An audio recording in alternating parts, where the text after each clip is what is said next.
Encore une fois, je veux trouver des zéros de ma fonction. Et encore une fois, ma fonction, c'est une fonction de forme canonique. Donc, ax moins h au carré plus k. Donc, ma fonction canonique, je vais utiliser la méthode en remplaçant mon y par 0 et je vais aller isoler. Je vais aller utiliser mon PENMAS pour isoler. Mais là, tu comprends que cette fois-ci, ça devrait fonctionner. Donc, x moins 3 au carré plus 4. Donc, j'ai un 4 plus 4. Donc, je vais faire moins 4 de chaque côté.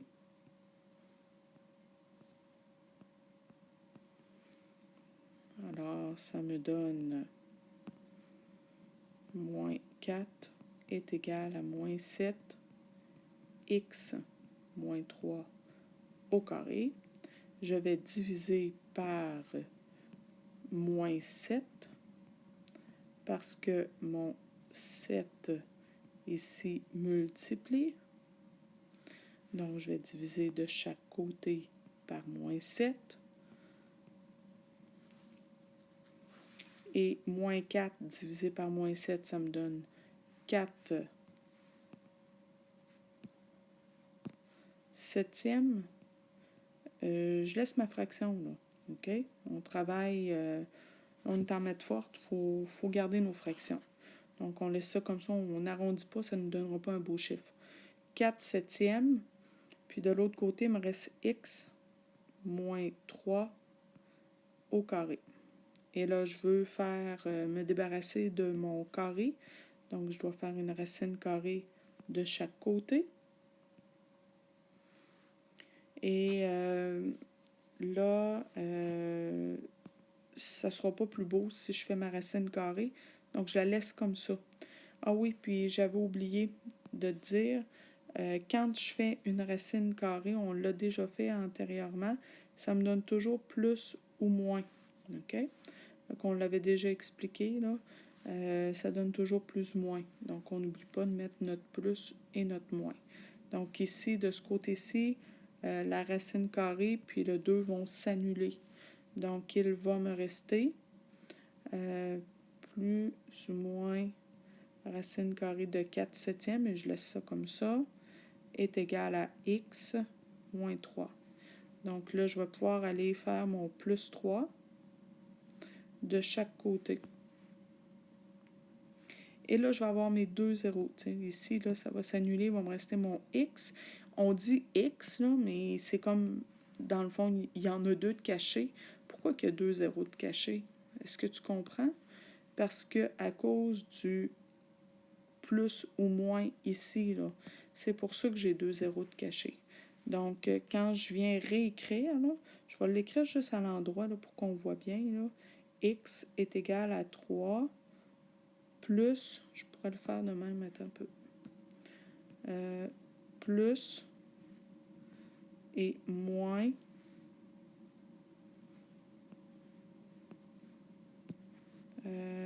racine de 4 septièmes. Donc là, je ne sais pas si ça te permet peut-être de bien voir. Donc, mon x1, que je vais mettre en rouge, sera, je pourrais le mettre ici par contre, là. Ah, je vais le laisser là, ça va me permettre de trouver, d'avoir plus de place. x1 est égal à 3 plus racine de 4 septièmes et mon x2 est égal à 3 moins racine de 4 septièmes.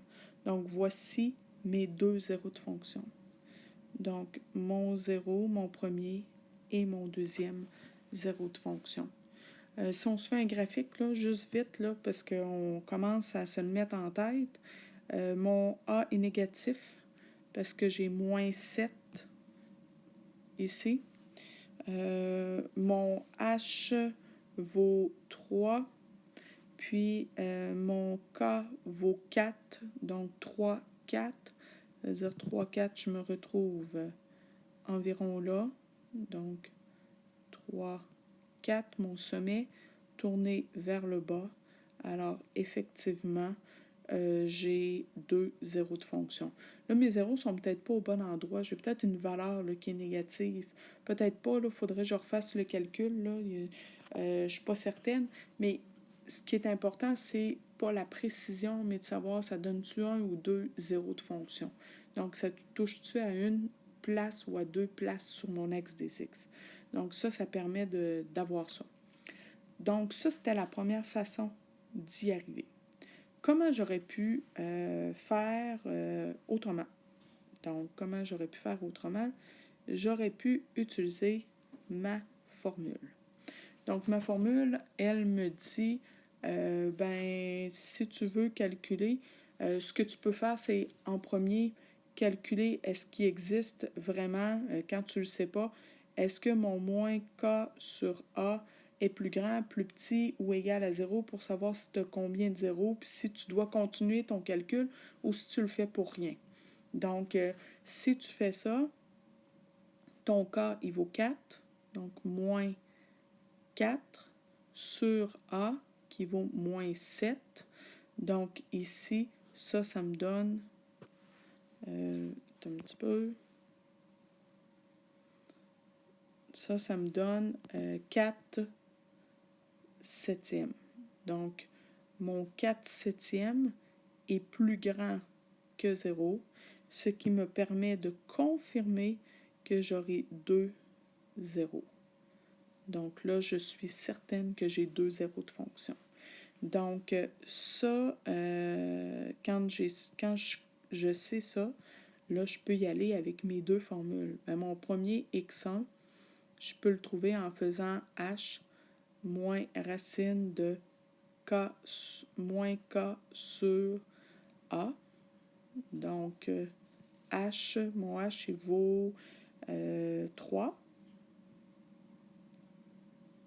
Puis, mon moins k sur a, je viens de le calculer. C'est 4 septièmes.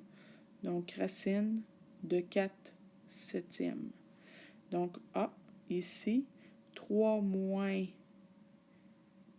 4 septièmes correspond, bon, dans ce cas-ci, au deuxième x2 dans ma première façon, mais que ce soit x1 ou x2, c'est pas très, très, très important. Donc, on vient d'en trouver un. Et en utilisant la deuxième formule, on pourra trouver aussi le deuxième. Donc, si je fais moins K sur A, donc c'est-à-dire 3 plus racine de 4 septièmes, j'arrive aussi à mon deuxième zéro de fonction. Donc, voilà pour la forme canonique. OK? Donc, là, on va on va faire le dernier. Le dernier, c'est celui qu'on préfère. On va finir avec le dessert, avec le meilleur. Donc, notre forme factorisée. Donc, notre forme factorisée, f de x est égal à a x moins x1, x moins x2. Donc, on fait quasiment des prières pour avoir ça à chaque examen, mais malheureusement, ce n'est pas toujours le cas. Notre x1 et notre x2, ce sont les zéros de la fonction. Donc, si c'est les zéros de ma fonction, ça veut dire que j'ai aucun calcul à faire. Donc, ici, mes zéros, il y a juste une affaire qu'il faut faire attention. Regarde dans ma deuxième dans mon équation, f de x est égal à moins 7. Si je veux faire apparaître le moins qui est ici, dans le plus qui est là, il va falloir que je le sépare. Fait que je vais faire x et je vais faire moins 5. moins, moins 5. Donc, mes deux moins ensemble ici me font un plus, mais ce qui me permet de dire que mon 0 ne sera pas 5, mais bien moins 5. OK? Donc, c'est x moins 2. Lui, il n'est pas un problème parce qu'il est déjà transformé. Fait que dans ce cas-ci, mon 0 de fonction, c'est moins 5. Et dans ce cas-ci, c'est 2. Donc, les deux 0, moins 5 et 2. Donc, voilà. Et si je veux faire un mini graphique pour comprendre qu'est-ce qui se passe, mon A est négatif, donc ce qui veut dire que ma parabole sera tournée vers le bas. Puis, mon A, mes deux zéros, j'en ai un qui vaut moins 5, j'en ai un autre qui vaut 2. Alors, j'ai une parabole qui ressemble et qui passe par moins 5 et 2, comme ça. Donc, voilà, on a fait le cours le plus important. Il est long, je le sais, mais je pense que ça risque de vous aider.